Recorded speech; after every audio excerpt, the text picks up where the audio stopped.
Next question. Lisa writes, I recently formed a nonprofit whose mission is in a sensitive area, and some of the people involved have privacy and security concerns.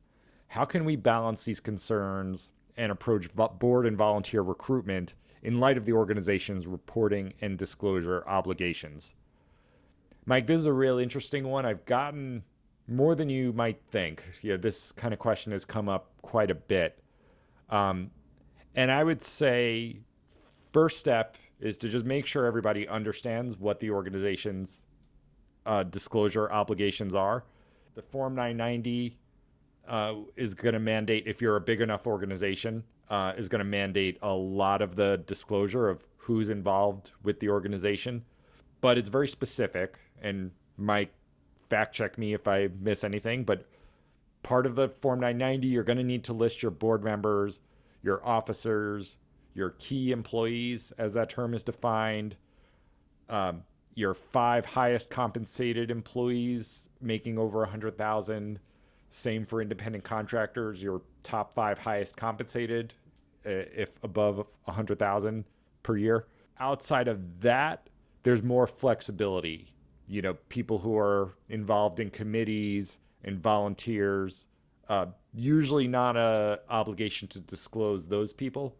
And I will say the board members, the officers, all those, really key positions, they're getting disclosed in a number of places, typically, state filings as well as the Form 990. And even if you're a 990N filer, some of your state required filings are going to have to list board members. So point being, people who are on the board of directors, they can't be anonymous. Their name's going to have to be out there. One little quick tip, Mike, because before I get your thoughts, make sure in most of the filings that you may need to submit where an address is asked for related to these board members, officers, employees, I look for every opportunity to just use the organization's address and not start listing home addresses. Very rare, maybe some bank filings and things like that where home address actually is needed. But I see a lot of people putting home addresses out there when they don't necessarily need to. But with that basic, the 990 is going to have to disclose people, and there's not really a way around that.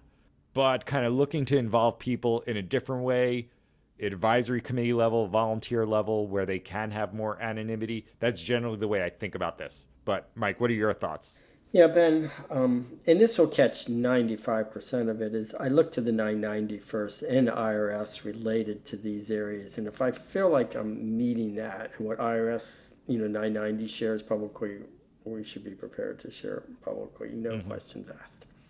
Then we get into this big ocean of other things. I don't think this is GAAP, generally accepted accounting principles areas. I think it could be some state or federal areas. Yeah, also lobbying disclosures, if it's relevant. Things like that. You may need to disclose people. Go ahead, keep going. But also, I think in one of the ones I look to as an example that I use a lot when this comes up is donor information is very confidential and needs to be protected. Who cares about IRS? It needs to be protected for the health and welfare of the organization. And even on the 990, as we know, Schedule B information provided to IRS, but it's not made available to everybody else. But for the 990 to be reviewed by the full board, which is a question, it's just a survey question, says Schedule B should be made available. And so we go back and forth, and there's workarounds. We've written about that, how we might redact Schedule B and we put a Schedule O comment in it. But I always think that's where that gift acceptance policy, that hugely buried in most gift acceptance policy, is some sort of committee or subset of the board is looking at unusual gifts. And those anonymous donors all of a sudden become known at that committee, because you got to know whether you can't accept every gift that comes in. Right. Yeah, I didn't think of the donor aspect initially, but that's another. If there's sensitivity, and there may be even sensitivity within the organization, some board members, you maybe not want everybody to see everything, which gets tricky. But and sensitivity to the donor too. So I think it's really like you said, it's stepping back a little bit, know where the compliance issues are, but also know where the reputational and customer relation management (CRM) issues are. You know. Right, right.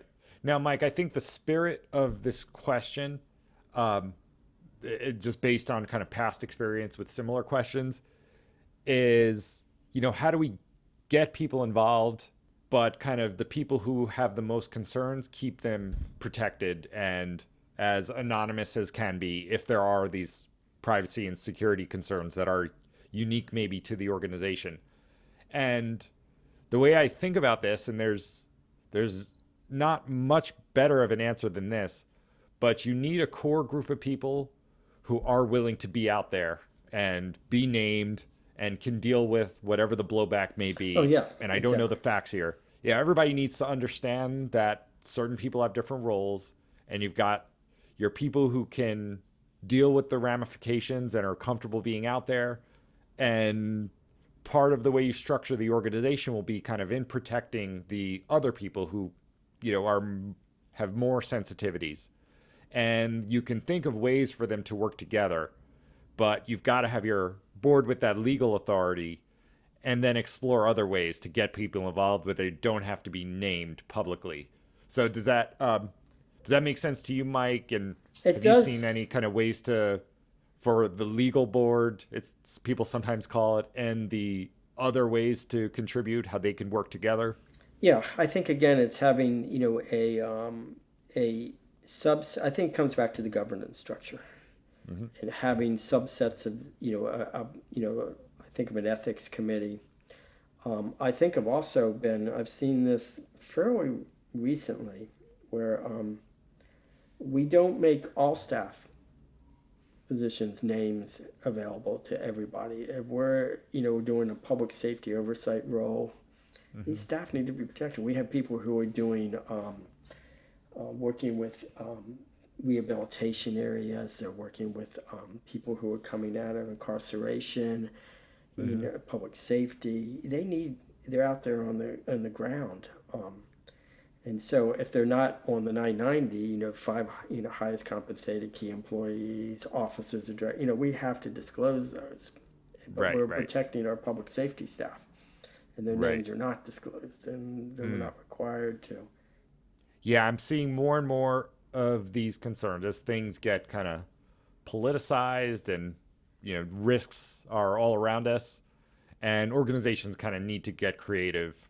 And there's exactly our public safety of our staff, and yeah. events and things, and and you've seen it where there can be harassment issues for a development department that's going and asking for money, and they're getting pressured for different reasons, and one last tip, Mike, I would say is, since privacy and security are concerns, really it is worth, if they haven't already, taking a good look at their IT practices. There's lots of documents out there that list best practices in terms of preventing hacking of information and people getting into the system. And that is a good place to invest in help and IT experts to, even a small organization, there's things you can do that will ultimately keep people safer. So I want to just mention that it's a good point, No, because you could have a policy question. that we don't make this information available, but if your systems are so weak that it became available, you're exposed. Your policy doesn't mean anything. Right.